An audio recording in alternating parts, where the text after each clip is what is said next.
खबर गृह मंत्री अमित शाह के पूर्वोत्तर मिशन से जुड़ी है। अमित शाह ने रविवार को त्रिपुरा में ब्रू रियांग समुदाय को बड़ी सौगात दी। गृह मंत्री ने इस दौरान पूर्व की सरकारों को भी अपने निशाने पर लिया।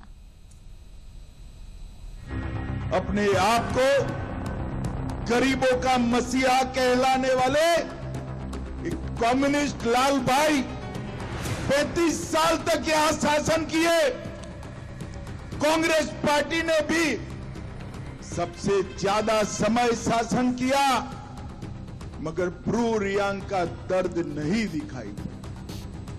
अपने आप को गरीबों के मसीहा कहे जाने वालों ने कभी ब्रू रियांग की ओर देखा तक नहीं, ये कहना है देश के गृह मंत्री अमित शाह का। दरअसल केंद्रीय गृह मंत्री अमित शाह ने ये बात रविवार को त्रिपुरा में ब्रू रियांग समुदाय को संबोधित करते हुए कही। वे केंद्र सरकार द्वारा 700 करोड़ की पुनर्वास परियोजनाओं का शिलान्यास करने के लिए त्रिपुरा पहुंचे थे। आपको बता दें कि जनवरी साल 2020 में 4 पक्षों के बीच ब्रू रियांग समझौता हुआ था। वह समझौता क्या था, उस पर भी एक नजर डाल लेते हैं। ब्रू रियांग समझौता में भारत सरकार, त्रिपुरा सरकार, मिजोरम सरकार और ब्रू रियांग जनजाति के प्रतिनिधि शामिल थे। इस समझौते के तहत मिजोरम से अलग हुए 37,000 लोगों को त्रिपुरा में बसाने की योजना तैयार की गई। इन 37,000 लोगों के परिवारों को फिर से बसाने के लिए पुनर्वास कॉलोनी बनाने का फैसला लिया गया।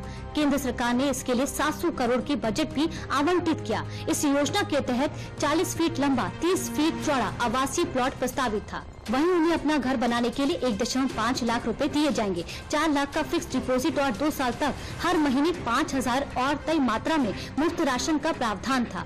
केंद्र सरकार और राज्य सरकार की सारी योजनाओं का लाभ ब्रू रियांग के शरणार्थियों को मिलेगा। दरअसल जनजातीय हिंसा की वजह से कई साल पहले ब्रू रियांग समुदाय के लोग विस्थापित हुए थे। ऐसे में भारत सरकार के पास इन्हें बसाने की बड़ी चुनौती थी। फिर भारत सरकार द्वारा किए गए प्रयासों से ब्रू रियांग समुदाय के लोगों को एक बेहतर जीवन जीने का मौका मिला।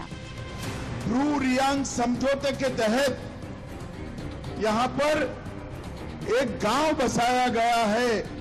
वो गांव को देखकर मैं यहां पर आया हूं। हादू कलाऊ क्षेत्र के अंदर 400 परिवारों को प्रस्तावित किया है।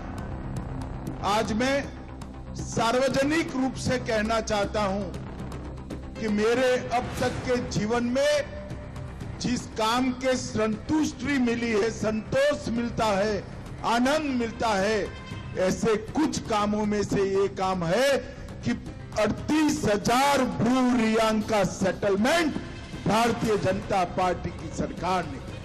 4 साल बाद ब्रू रियांग जनजाति समूह के लोग अपने जीवन में बदलाव महसूस करेंगे। पूरे भारत में 37,000 लोगों को इस तरह बसाने का शायद ही कोई दूसरा उदाहरण।